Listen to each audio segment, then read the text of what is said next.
വരുമ്പോഴേക്ക് ഞാനും മുസ്ലിമായിട്ടുണ്ട് എന്ന് എന്നോട് പറഞ്ഞു. അതോടുകൂടെ ഞാൻ എൻ്റെ പെങ്ങളെ അടിച്ചു. അവളെ മുഖമാകെ ചോര കൊണ്ട് കുളിച്ചു. ഒരല്പം എനിക്ക് ദേഷ്യത്തിന് ശമനം വന്നപ്പോൾ ഞാൻ പിന്നെ അന്വേഷിച്ചു. ഞാൻ വന്ന നേരത്തെ നിങ്ങൾ ഇവിടെ സംസാരിച്ചിരുന്ന ആ സംസാരം എനിക്കൊണ്ട് കേൾക്കാൻ താല്പര്യമുണ്ട് എന്ന് പറഞ്ഞു.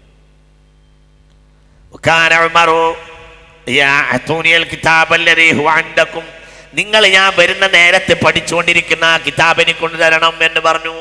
അപ്പോൾ എൻ്റെ പെങ്ങൾ എന്നോട് പറഞ്ഞു, അന്ത റിജിസുൻ, നീ വൃത്തികേടാണ്, നീ നജസാണ്.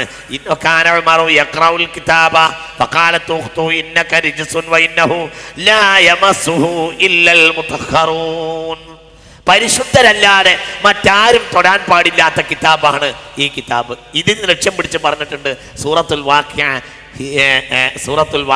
അതിൻ്റെയും നുബുവത്തിൻ്റെ 5-ാം കൊല്ലത്തിലോ മറ്റോ ഇറങ്ങിയതായിരിക്കും. കാരണം ഈ സംഭവം നുബുവത്തിൻ്റെ 6-ാമത്തെ കൊല്ലത്തിലാണ്. അതിൻ്റെയും മുമ്പ് ലാ യമസ്സുഹു ഇല്ലൽ മുത്തഹറൂൻ എന്ന ആയത്ത് സൂറത്തുൽ വാഖിയയിലാണ്. അപ്പോൾ ഹിജ്റ 5-ലോ മറ്റോ ആയിരിക്കും സൂറത്തുൽ വാഖിയ ഇറങ്ങിയിട്ടുള്ളത് എന്ന് ഇതിന് ലക്ഷ്യം പിടിച്ച് മഹാന്മാർ രേഖപ്പെടുത്തിയിട്ടുണ്ട്. ഏതായാലും പോയി ഒളിവെടുത്ത് വന്നു, കുളിച്ച് ഒളിവെടുത്ത് വന്നു.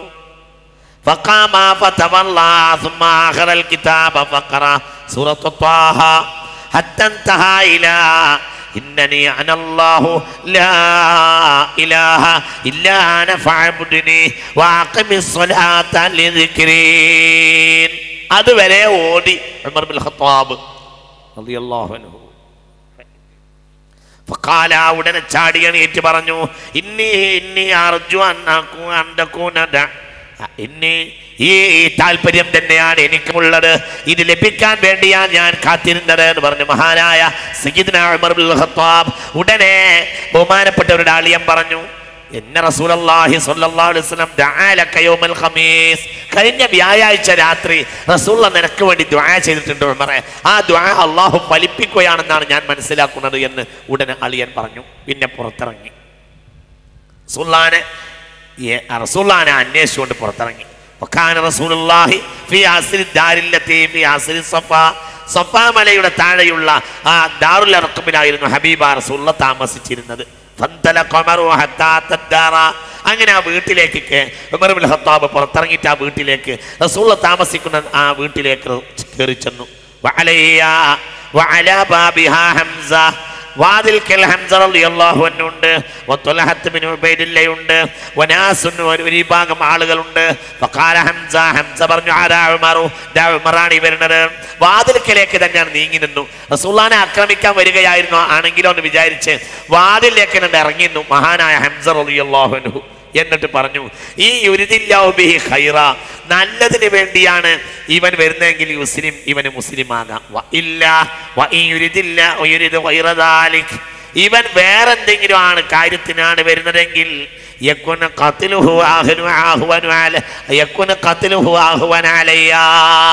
എന്നാൽ അവനെ ശരിയാക്കാൻ എനിക്ക് ഇന്ന് എളുപ്പമാണ് എന്ന് മഹാനായ സയ്യിദ്ന ഹംസത്തുൽ ഖറാർ റളിയല്ലാഹു അൻഹു കേറി ഇങ്ങോട്ട് വന്നു.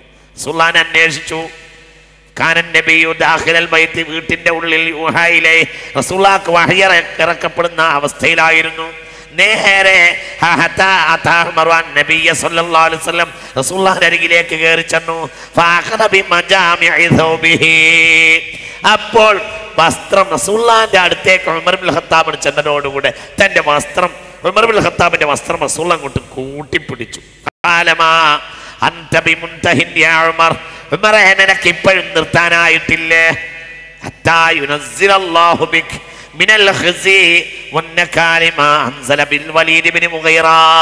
വലീദ് ബിൻ മുഗീറയെ കുറിച്ച് നിന്ദിച്ചുകൊണ്ട് അള്ളാഹു ഇറക്കിയതുപോലെ തായത്ത് നിന്നെ കുറിച്ചും അള്ളാഹു ഇറക്കാതിരിക്കണമെങ്കിൽ ഈ പണി നീ നിർത്തിക്കോ എന്ന് ആ സമുദായം നല്ലവരെ എന്നെ നിന്ദിക്കുന്ന ഈ പ്രവർത്തനം നീ നിർത്തിക്കോ എന്ന് വസ്ത്രം കൂട്ടിപ്പിടിച്ച് പറഞ്ഞു ഹബീബായ റസൂലുള്ളാഹി.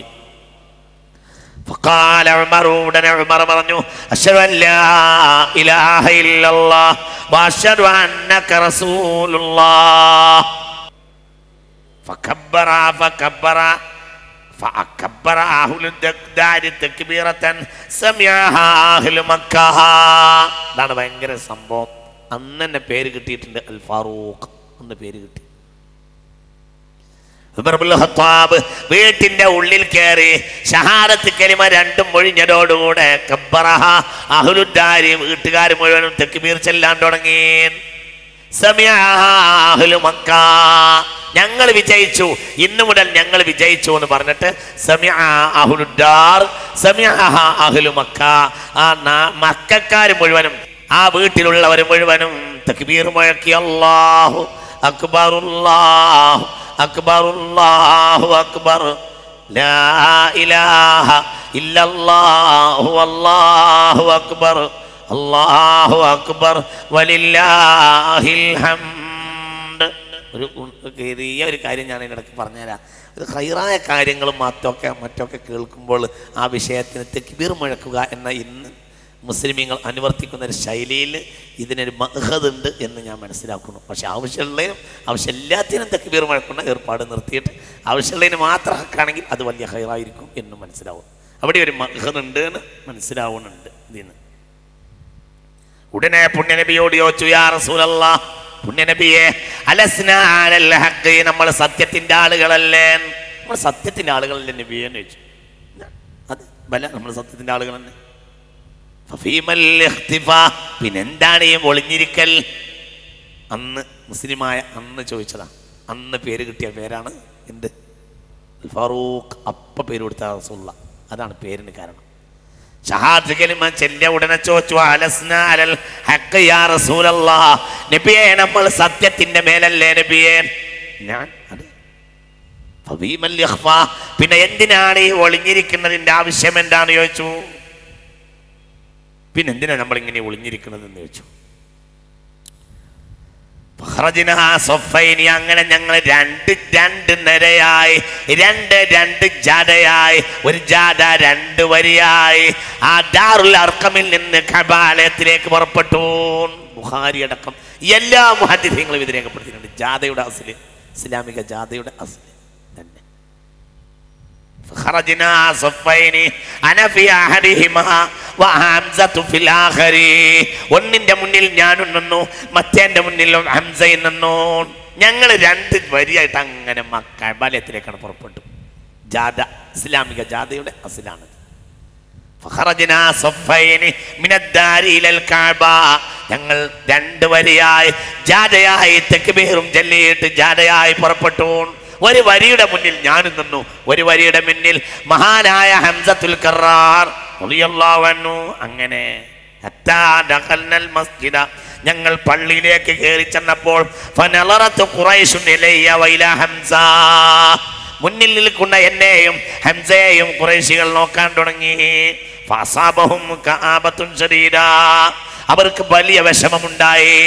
കാരണം ഇനി വല്ലാതെ തന്നെ മുസ്ലിമീങ്ങളെ ഒന്നും ചെയ്യാൻ പറ്റൂലാണ് അവർക്ക് ബോധ്യപ്പെട്ടിട്ടുണ്ടാവും. അവർ അതോടുകൂടെ അവർക്ക് കാര്യം മനസ്സിലായി.